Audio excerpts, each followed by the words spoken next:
com o áudio desligado. Bom, já a sala tá aberta, então a gente, enquanto isso, vamos aguardando aí a entrada dos participantes. Ok. O Alejandro também está aqui conosco. Desculpa o atraso aí, a gente está numa sequência, né? A primeira palestra atrasou, então viemos numa sequência. Mas fiquem à vontade, o próximo palestrante é da nossa equipe, o Alejandro é o nosso próximo palestrante, então pode aí correr normalmente. Ok.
Acho que vamos iniciando, vou fazer uma pequena introdução.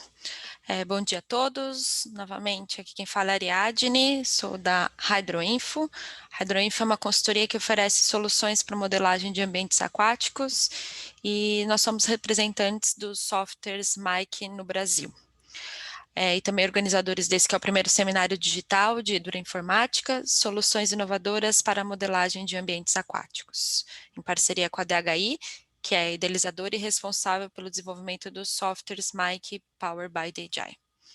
Agradeço a todos por participarem desse nosso encontro, que é o primeiro encontro online dos profissionais da área de hidroinformática do Brasil.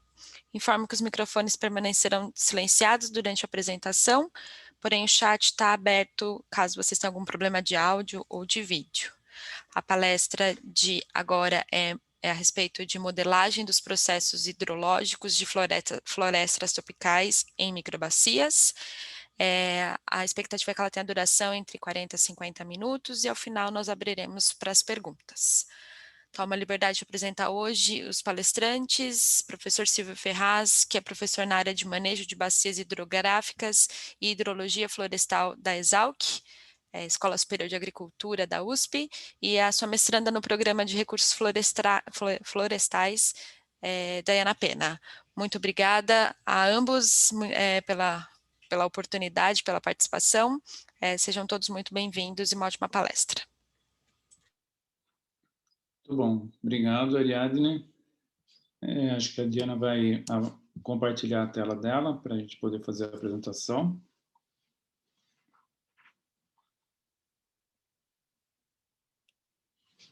Ótimo. Então, agradeço a oportunidade de a gente estar conversando um pouquinho aqui com vocês a respeito da modelagem hidrológica e que nós estamos tentando desenvolver. E a palestra que a gente trouxe hoje é a respeito de modelagem de processos hidrológicos, mas especificamente de processos ligados à área florestal, né? Processos ligados à floresta. Então, a gente trouxe um exemplo de um projeto que está sendo desenvolvido, que é o da Diana, e a gente vai comentar um pouquinho das dificuldades e dos desafios que nós estamos encontrando nesse tipo de modelagem. Então, pode passar, Diana. Então, para a gente entender um pouquinho por que floresta, especificamente, a gente está interessado em modelar efeitos de floresta, A gente sabe que floresta, ela, pelo seu porte, pelo sistema radicular, pela sua copa, ela é uma das únicas componentes do meio biológico que é capaz de interferir no ciclo da água. Ou seja, ela tem uma capacidade tão grande de extrair a água do solo, de evapotranspiração, em que ela é capaz de alterar o ciclo hidrológico. Então, nesse ponto, ela funciona como um grande mecanismo, né, de jogar água para a atmosfera, de melhorar os processos no solo. Então, é muito importante entender cada um dos processos ligados a essa influência da floresta, né, para que a gente possa entender efeitos sobre clima, efeitos sobre rios e tudo mais. Então, dentro desse tema que a gente vem trabalhando a modelagem hidrológica, buscando entender os efeitos aí do manejo florestal. Pode passar. E quando a gente pensa na área de hidrologia, além de entendermos todos os efeitos específicos, né, de cada componente do ciclo hidrológico, é importante também pensar que nós temos bacias que sofrem alterações de uso do solo. Então, muitas vezes a gente tem processos de desmatamento, a gente tem processos de redução dessa floresta ou de modificação dela, e mesmo até recentemente processos de restauração, em que você aumenta a área florestal de uma bacia. Então, já como a gente comentou, se a floresta tem essa capacidade de alterar o ciclo hidrológico, essas mudanças florestais, né, mudanças na cobertura florestal, podem, então, alterar o ciclo hidrológico, principalmente em pequenas bacias, como a que nós estudamos. Pode passar. Então, como é que a gente utiliza isso no manejo florestal? Como todo sistema de modelagem, nós temos as entradas que vão ser colocadas no modelo e buscando estimar uma saída. Mas quais são as entradas e quais são as saídas que nós vamos utilizar para fazer essa modelagem? Então, nessa área de manejo florestal, as perguntas são um pouco diferentes. Então, nós queremos saber, por exemplo, o que aconteceria com a floresta, se a floresta fosse alterada, com algum componente do ciclo hidrológico. Então, por exemplo, se nós mudarmos a floresta, o que acontece com a vazão? Se a floresta crescer, ou se ela for cortada, ou se de uma certa forma ela for manejada, ou se ela for restaurada. Então, são coisas que são normalmente usuais dentro da área de florestal, mas que nós não entendemos muito bem todos os efeitos, seja na vazão, que tem a ver com abastecimento, com água para as pessoas, na infiltração, que tem a ver com aspectos de regulação, e na evapotranspiração, que é essa retirada da água do sistema, tirada da água dessa pequena bacia, né? E escoamento superficial, então, está ligado a processos erosivos. Então, são questões muito práticas, né? Ligadas a problemas que a gente tem de abastecimento, de gestão de recursos hídricos e que a floresta intervém. Ela faz uma interferência. Então, nós precisamos usar os modelos hidrológicos para fazer essas estimativas e entender um pouco mais essa influência. Ok, pode passar. Uma das mudanças mais importantes que a gente precisa estudar recentemente é a respeito da restauração florestal. A ONU decretou os próximos 10 anos como a década da restauração. Então, são milhões de hectares que vão ser restaurados, inclusive no Brasil. E nós não sabemos exatamente quais serão os efeitos dessa restauração. Alguns poderiam acreditar que elas vão ter os mesmos efeitos das florestas nativas, mas elas são sistemas diferentes. Então, a necessidade de restauração nos sistemas degradados, na própria área agrícola, em estados como, por exemplo, São Paulo, que a cobertura florestal já foi muito reduzida. Então, muitas iniciativas de restauração estão ocorrendo e a gente quer saber a resposta. Isso vai ajudar no ciclo hidrológico, vai aumentar a água, vai aumentar a regulação, ou vai reduzir a água disponível? Então, esse tipo de pergunta é o que vem nos trazendo interesse em pesquisa nessa área. Pode passar. Então, por exemplo, na área de restauração florestal, nós temos, por exemplo, uma pequena bacia, se ela for restaurada somente na área ripária, que é mais ou menos o que o Código Florestal determina no Brasil, qual que seria o efeito disso em relação a ela não estar restaurada?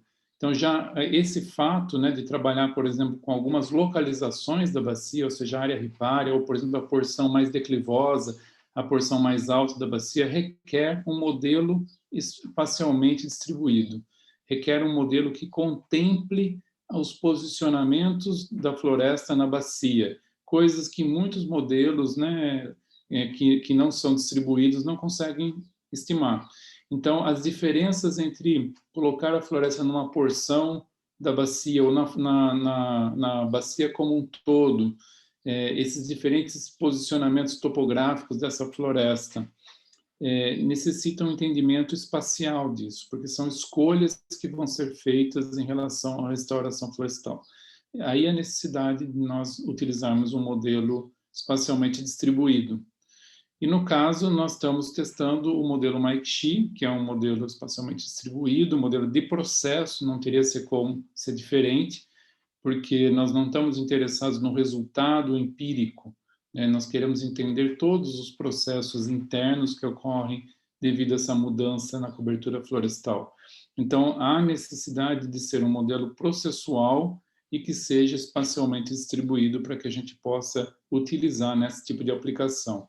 E o Mike-Chi vem sendo utilizado para entender mudança nos processos, para entender mudanças no ambiente agrícola, conversões, para ser bem utilizado também para entender mudanças climáticas e também serviços ecossistêmicos. Então, nós consideramos que ele seria adequado para esse tipo de aplicação. Então, para demonstrar um pouquinho dos resultados, o que nós estamos obtendo no uso desse modelo em uma aplicação prática, a Diana vai continuar a apresentação mostrando um pouco do trabalho que ela vem realizando numa bacia que foi restaurada no município de Itatinga, onde temos uma estação experimental e que nós estamos aí trabalhando com esse modelo Mike-Chi, buscando entender aí as modificações nos processos em função desse processo de restauração. Então, Diana, passo a palavra para você continuar a apresentação. Obrigada, professor. Bom, como o professor já mencionou, a aplicação que nós estamos fazendo do modelo Mike-Chi é para avaliar o efeito do desenvolvimento da restauração florestal em uma microbacia, em uma escala pequena, no município de Itatinga, no estado de São Paulo. Bom, a área que está sendo modelada corresponde a uma das 4 microbacias experimentais que foram instaladas e estão sendo monitoradas por nosso laboratório dentro de uma estação experimental que pertence à universidade. Esta microbacia tem uma área de 72,3 hectares, das quais 30,4 estão cobertas por uma floresta secundária com idade aproximada de 37 anos, enquanto 39,9 hectares apresentam plantio de restauração florestal que foi implantado no começo de 2017. A área toda da microbacia está sob a mesma formação geológica, constituída por rocha sedimentar do tipo arenito, e apresenta 2 tipos de solo. Um deles ocupa 95,6% da área e o restante 4,4% apresenta o outro tipo de solo. Considerando os 2 tipos de cobertura florestal, a floresta secundária e o plantio de restauração, bem como os 2 tipos de solo, foram definidas 3 unidades de parametrização resultantes da intersecção entre estas 2 características. Isto a fim de espacializar alguns dos parâmetros que dependem seja do tipo ou do uso do solo. Para a discretização horizontal, foi utilizado um grid refinado de 5 por 5 metros, considerando que é uma microbacia de área pequena, o que possibilita o uso deste grid refinado, sem inviabilizar o processamento. Desta forma, características como o modelo digital do terreno, que foi obtido em resolução espacial de 5 metros, pode ser completamente espacializado. Os dados de precipitação foram obtidos de uma estação meteorológica automática instalada na estação experimental em que se encontra instalada a microbacia, bem como de um pluviômetro que foi instalado dentro da microbacia. Da mesma forma, os valores de evapotranspiração potencial foram calculados em escala horária a partir dos dados meteorológicos da estação, aplicando o modelo de Predman-Montiel, modificado pela FAO. Tanto a precipitação quanto a evapotranspiração foram variáveis inseridas no modelo como séries temporais uniformemente distribuídas e em escala horária. Para caracterizar os processos hidrológicos que estão relacionados com a estrutura da cobertura florestal, foi levantado em campo o índice de área foliar em duas épocas do ano, no final do período chuvoso e no final do período seco, enquanto que dados do coeficiente de cultura e profundidade de raiz, que também caracterizam as duas coberturas, foram estimados com base em literatura. Estes parâmetros foram inseridos no modelo como distribuídos no tempo, a fim de simular o crescimento da floresta, e espacializados segundo o tipo de cobertura. Os valores dos coeficientes empíricos da evapotranspiração, que o modelo já traz por default, inicialmente não foram modificados.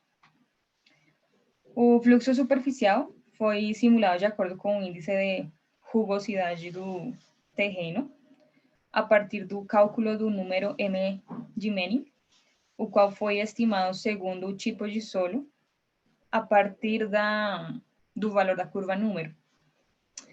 A detenção superficial, de outro lado, que é outro parâmetro utilizado para parametrizar o fluxo superficial, foi estimado com base em dados de literatura e espacializado no modelo segundo o tipo de cobertura florestal.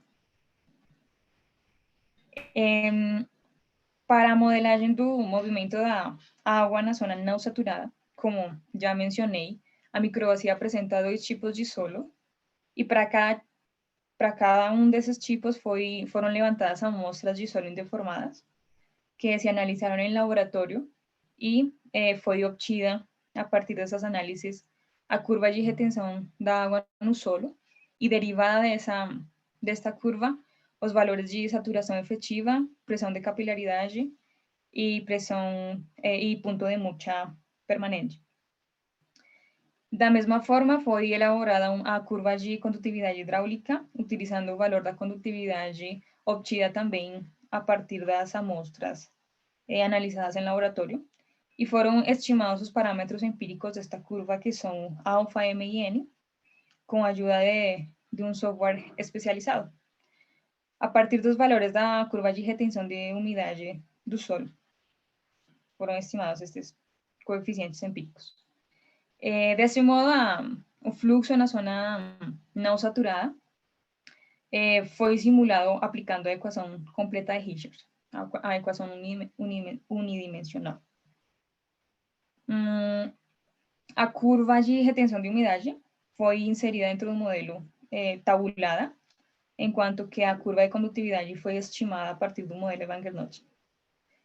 A discretização horizontal do perfil do solo consistiu em 4 camadas, que aumentam sua espessura em profundidade, e foi permitido o passo de água através dos macroporos. Os valores deste fluxo através dos macroporos foi deixados os valores por default no modelo. Em relação à zona saturada, a profundidade total foi estimada utilizando o modelo do tubo rochoso, obtido a partir de uma adaptação do modelo Hange para pixels de tamanho variável, com base neste modelo. A partir desses dados do topo rochoso, foi definida uma camada geológica como lower level, completamente distribuído na bacia. A partir de dados de literatura, foram obtidos valores de condutividade hidráulica horizontal e vertical do aquífero, bem como e o rendimento específico foi estimado com base nos valores da curva de retenção da água no solo. O armazenamento específico, de outro lado, foi mantido com o valor por default do modelo. Para simular o escoamento no canal, foi caracterizada a rede de drenagem da microbacia mediante os valores dimensionais do vertedor e das secções transversais ao longo do riacho. Com base nessas informações, e incluindo algumas outras dos fluxos nascentes e no ponto enxutório da microbacia, foi parametrizado um modelo hidrodinâmico dentro do MAIC 11, que representa a hidrografia da microbacia. Uma vez parametrizado esse modelo, foi definido um período de aquecimento e posteriormente foi acoplado ao modelo MAIC-G. O valor do coeficiente de troca entre a zona saturada e o rio, que faz parte ou é um dos parâmetros utilizados para este acoplamento, foi obtido em literatura e inserido como uniformemente distribuído. Uma vez feito esse acoplamento entre os dois modelos, foram apresentadas algumas instabilidades numéricas que tornaram impossível a execução bem-sucedida das simulações dentro do MAIC-G. Uma das razões para que isso aconteça, ou as razões pelas quais foi atribuído esta instabilidade, foi o tamanho do rio. Por se tratar de uma área pequena, uma microbacia de 72 hectares, as dimensões do rio também são pequenas. Esto dificulta o processamento de água, no caso de eventos de precipitação de alta intensidade, porque o canal se enche com rapidez. Uma das formas em que este tipo de problema é resolvido é mediante a diminuição do time step, do tempo de processamento. No entanto, para conseguir que as simulações no MAIC-G fossem bem-sucedidas, foi necessário utilizar um valor excessivamente baixo, de apenas 1 segundo, o que resulta num grande esforço computacional que acaba aumentando o tempo de cada simulação do MAIC-G, quando este se encontra acoplado com o MAIC 11. Bom, após superado esta instabilidade, o processo de calibração do modelo é feito manualmente, utilizando os dados de vazão mensurados como parte do monitoramento da microbacia, que teve seu início no final de 2013. Então, temos dados de vazão a partir de 2013. Estão-se utilizando 2 períodos de tempo, da mesma duração, um para calibração e outro para validação, e se está aplicando uma abordagem que, além de comparar os valores observados e simulados de vazão, se inclui a avaliação dos processos hidrológicos como evapotranspiração, dada a importância que foi mencionada no começo da palestra, considerando que a cobertura que se encontra na microbacia é cobertura florestal. Toda comparação na calibração é feita em 3 vias: gráfica mediante os hidrogramas e as curvas de permanência de vazão, relativa em função dos indicadores de máximas, máximas, médias e mínimas, e uma avaliação estatística conforme critérios de eficiência como o NSE ou R quadrado. Desta forma, segundo o resultado de cada comparação, são modificados parâmetros chaves do modelo, parâmetros que são considerados importantes, e feitas novas simulações até atingir valores mínimos aceitáveis de ajuste. A definição dos parâmetros-chave a serem modificados foi feita de acordo com os resultados obtidos de uma análise de sensibilidade que foi realizada prévia à calibração, em que se incluíram 14 parâmetros do modelo e se calculou a sensibilidade relativa decorrente da variação desses parâmetros. Foi estabelecida uma faixa prévia para modificar esses parâmetros.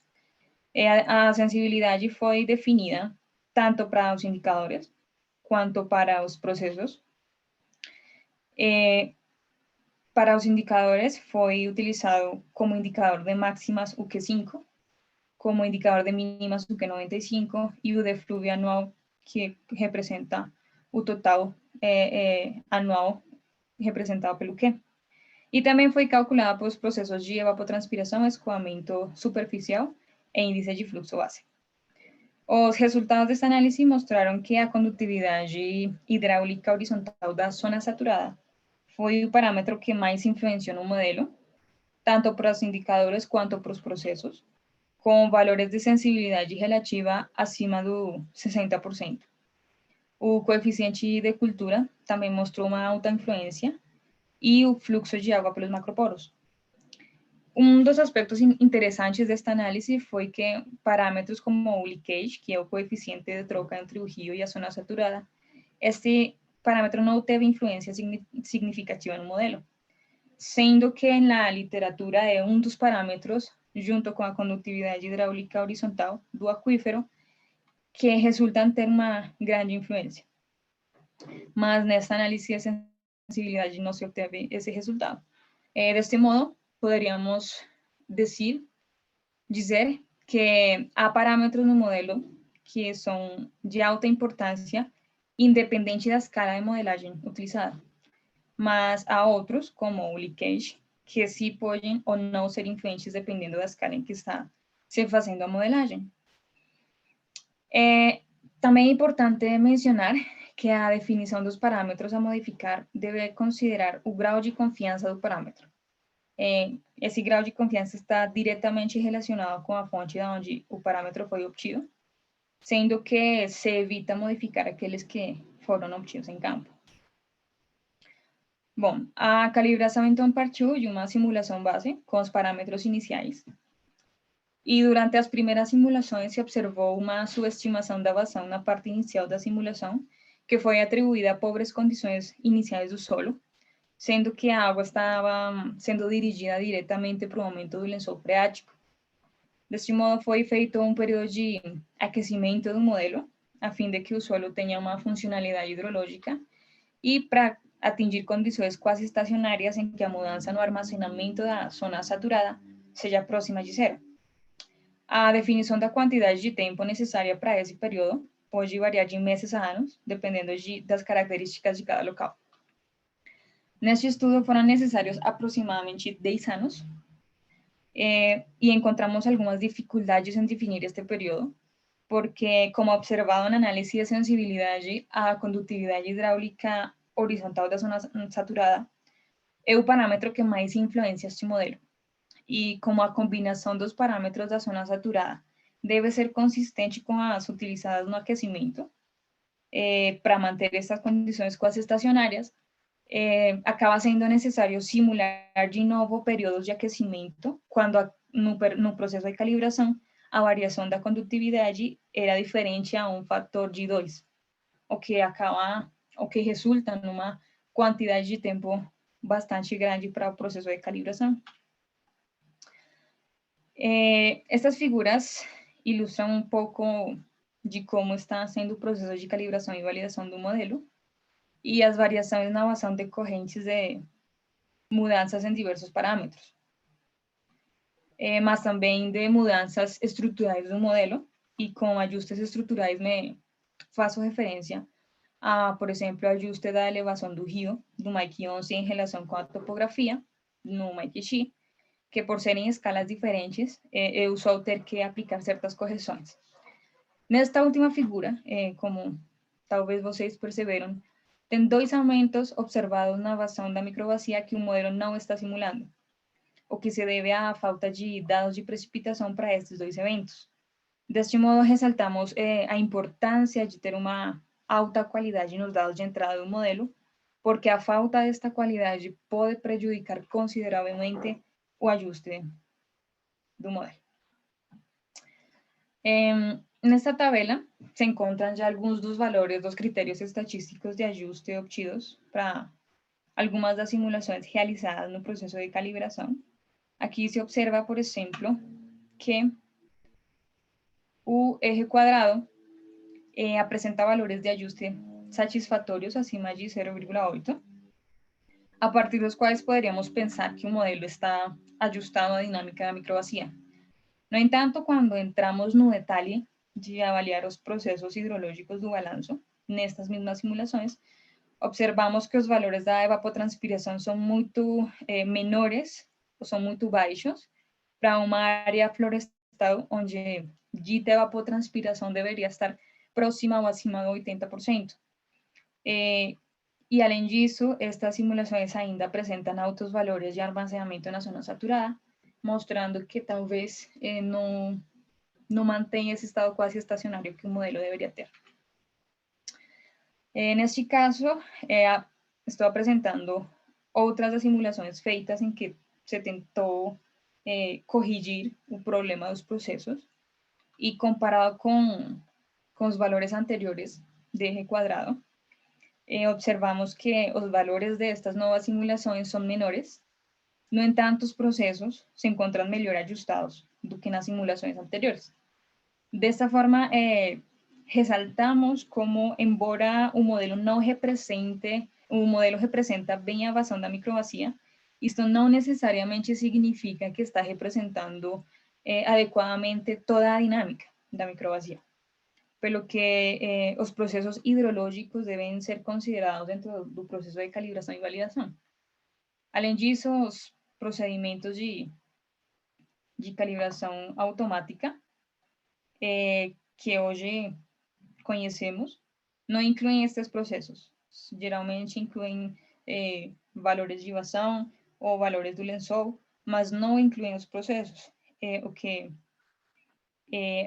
obriga ou leva à necessidade de manter sempre uma calibração de forma manual, o que leva muito tempo e não permite explorar todas as possíveis combinações de parâmetros para obter um ótimo. Bom, já para ir fechando, então, algumas das limitações que encontramos no processo de modelagem em fina escala, em uma área pequena, uma microbacia, foi a instabilidade numérica no acoplamento do modelo hidrodinâmico com o MyKishi, devido ao tamanho do rio, por não conseguir processar grandes quantidades de água.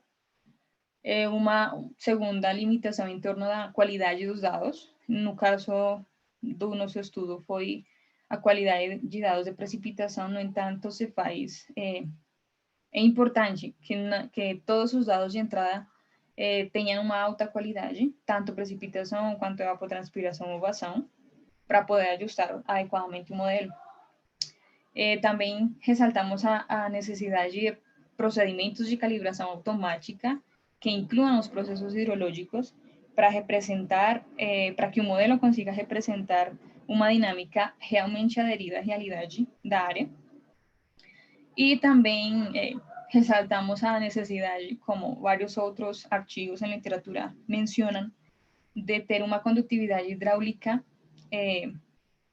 que varie não só no espaço, mas também no tempo, pois para a simulação de cenários, às vezes se utilizam outros parâmetros que não estão relacionados diretamente com a condutividade, mas indiretamente, e resultaria mais útil que a condutividade hidráulica fosse variável no tempo.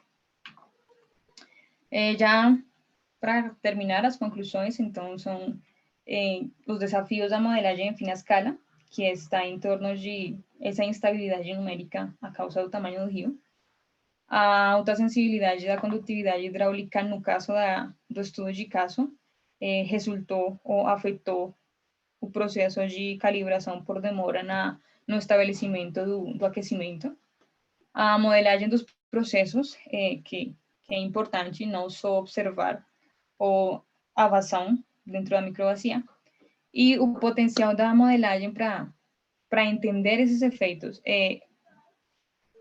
Embora a gente teve essa quantidade de dificuldades no processo de modelagem, o modelo conseguiu responder à dinâmica da bacia.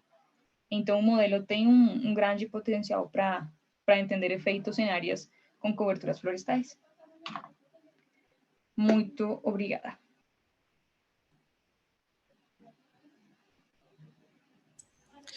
Muito obrigada, Diana. Muito obrigada, professor Silvio. Pessoal, está aberto, então, estamos abertos, então, para perguntas. Mais uma vez, compartilho aqui com todos o nosso grupo do Telegram. Convido ao professor Silvio e a Diana para também se juntarem a nós, A ideia é que o Telegram seja o nosso ponto de encontro, de discussões, de compartilhamento, então compartilhe aí com todos.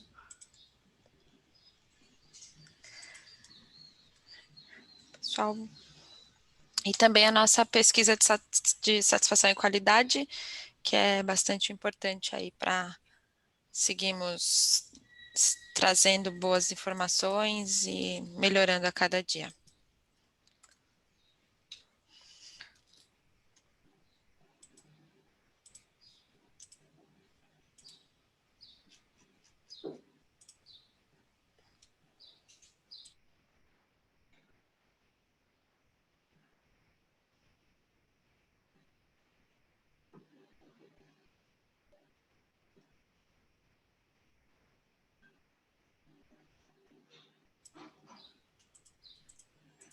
Se alguém tiver alguma pergunta a respeito desse trabalho que a gente está desenvolvendo, estou à disposição. Senão a gente agradece aí a atenção de vocês e colocamos à disposição aí o nosso contato, caso alguém queira entrar em contato mais para frente.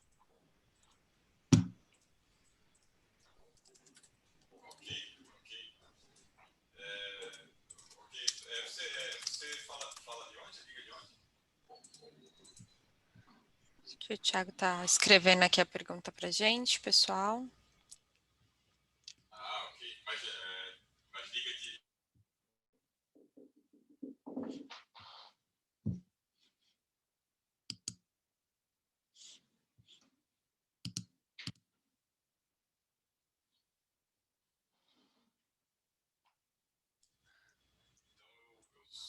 Bom, pessoal, de qualquer forma, deixo aqui o nosso contato de e-mail também. Caso queiram escrever alguma outra pergunta, depois a gente direciona à Diana e ao professor Silvio. Apareceu uma pergunta. Com relação aos dados do terreno, MDE, qual foi a fonte utilizada? Então, no caso, nós estamos modelando uma área que é no estado de São Paulo, né? Então, nós utilizamos as cartas do IGC, que tem uma escala 1 para 10.000, que a gente considera uma alta definição para esse tipo de modelagem em escala fina. Então, fizemos um modelo digital de terreno com resolução espacial de 5 metros, que a gente considera suficiente para esse tipo de modelagem. Não há necessidade de utilizar modelos mais finos, por exemplo, oriundos de LiDAR para esse trabalho. Não sei se acho que era essa a resposta. É, isso mesmo.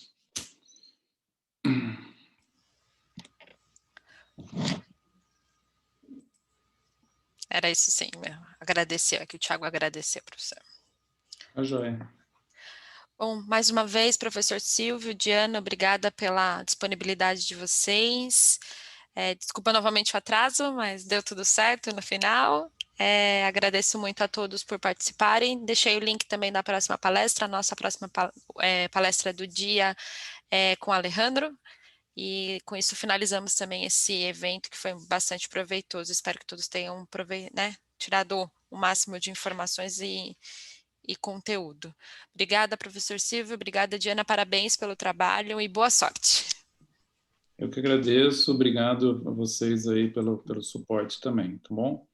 Imagina. Obrigada pelo convite também, Ariadne. Claro, claro. Até mais, pessoal. Muito obrigada. Até mais. Tchau, tchau. Até.